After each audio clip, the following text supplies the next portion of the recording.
నమస్కారం news 9 TV తెలుగుకి స్వాగతం. జగిత్యాలలో మోగిన ఆర్టీసీ సమ్మె సైరన్.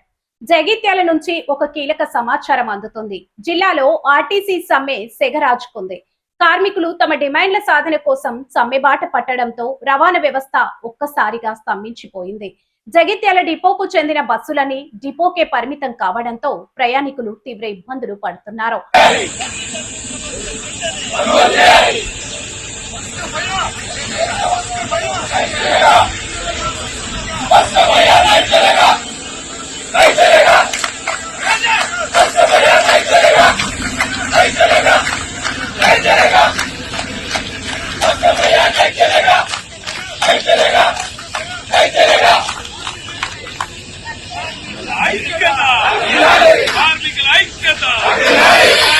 తెలంగాణ వ్యాప్తంగా ఆర్టీసీ కార్మికులు చేపట్టిన సమ్మె ప్రభావం జగిత్యాల జిల్లాపై తీవ్రంగా కనిపిస్తుంది.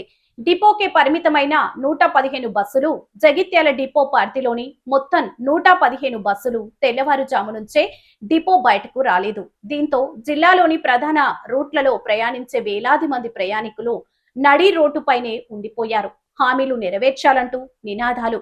ఎన్నికల సమయంలో ముఖ్యమంత్రి రేవంత్ రెడ్డి ఇచ్చిన హామీలను వెంటనే అమలు చేయాలని కార్మికులు డిమాండ్ చేస్తున్నారు. ఆర్టీసీని ప్రభుత్వంలో విలీనం చేసే ప్రక్రియను వేగవంతం చేయాలి.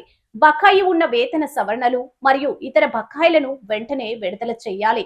పని ఒత్తిడిని తగ్గించి కార్మిక చట్టాలను పక్కాగా అమలు చేయాలి. ప్రభుత్వం చర్చల పేరుతో కాలయాపన చేస్తుందని, తమ న్యాయమైన డిమాండ్లు తీరే వరకు వెనక్కి తగ్గేదే లేదని కార్మిక సంఘాల నేతలు స్పష్టం చేస్తున్నారు.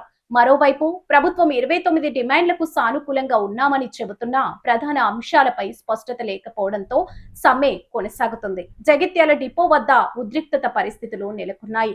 ప్రయాణికుల రద్దీని దృష్టిలో ఉంచుకొని అధికారులు ప్రత్యామ్నాయ ఏర్పాట్లు చేస్తున్నప్పటికీ అవి ఏమాత్రం సరిపోవడం లేదని తెలుస్తుంది. ఈ సమ్మె ఇంకెంతకాలం కొనసాగుతుంది? ప్రభుత్వం ఎలా స్పందిస్తుంది అనే అంశాలపై మా ప్రతినిధి మరిన్ని వివరాలు అందిస్తారు.